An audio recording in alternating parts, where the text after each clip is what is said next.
in the final game of the round, the Sharks versus the Warriors. This has got shades of a couple of weeks ago in terms of stats. Strap in, folks. It's not good. The favourites have won 6 of the last 10 and 4 of the last 5. The Sharks have won 14 of the last 21 of this fixture. The Sharks have won 4 of the last 5 and 8 of the last 10. It's not great. Again, though, been pretty close. The margin in the last 3 games hasn't been any more than 8. It's been 2, 8, and 8. 10 of the last 15 have gone under. Unders in the last 3. 34 points is the average number of points scored in the last 3 games. And the total this week is set at 42.5. Oh, what do we think? Do you want to go first, Pops? Or do you want me to? Yeah, look, I'll go first.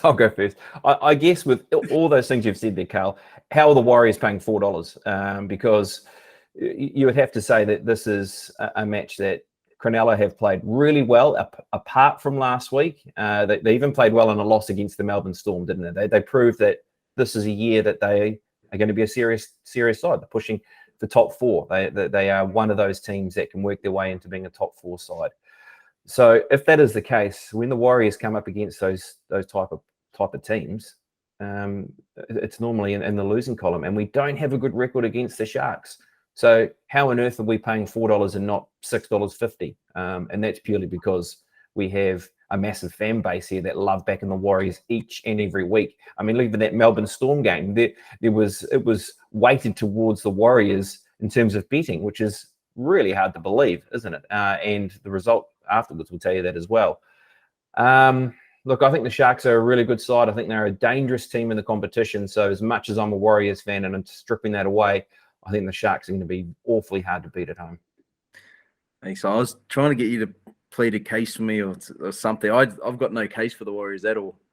And I was coming on here ready to be Paul Mawati and, back against them every week. And I was hoping some pushback. But it seems like I think we're all on the same path. We spoke about the Storm sort of being on a bit tired over the last couple of weeks from that.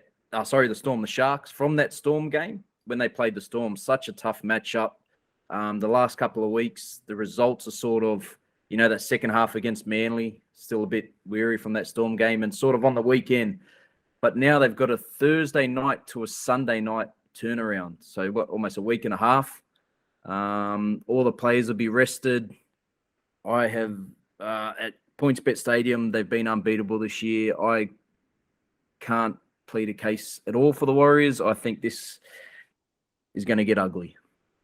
Yeah. Look, I think one thing we need to probably address as well is Nicho Hynes last week. Now, it was the first time we've seen Nicho Hynes under a little bit of pressure and maybe looked a touch lost because, the Brisbane Broncos, they defended gallantly, didn't they, last week? So, Blake, do you feel as though that is an area that the Warriors can try and channel some of their defence towards him and try and, make some off decisions, try and get him off his game and try and rattle the Sharks somewhere along the key playmaker?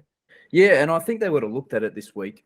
Definitely 100%. Try and, get him a bit tired, make those tackles.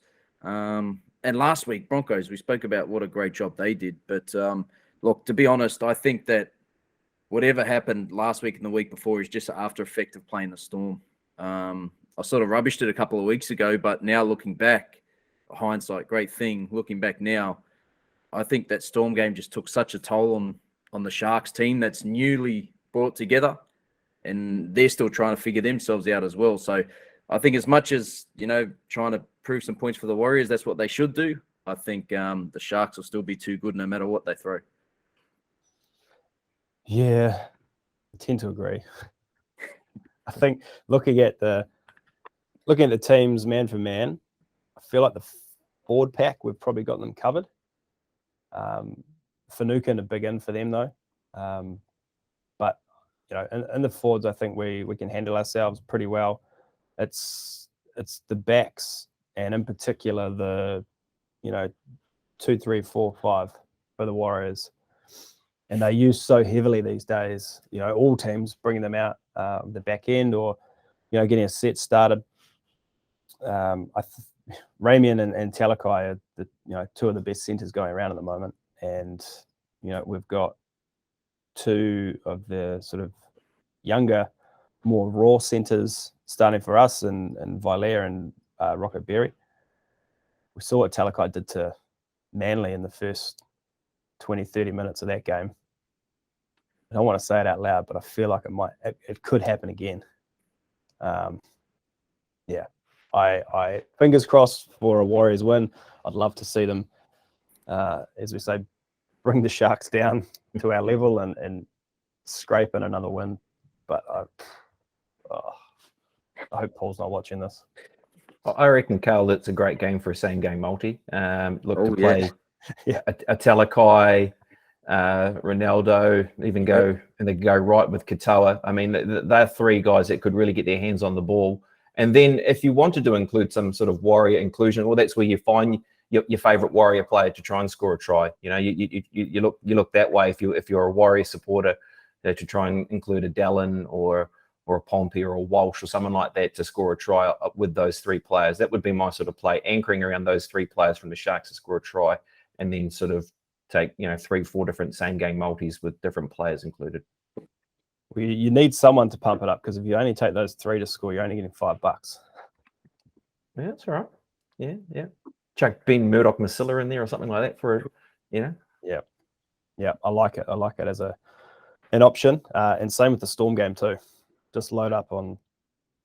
If you chuck Murdoch Masilla in there, blows out to 26s. There you go. I like that.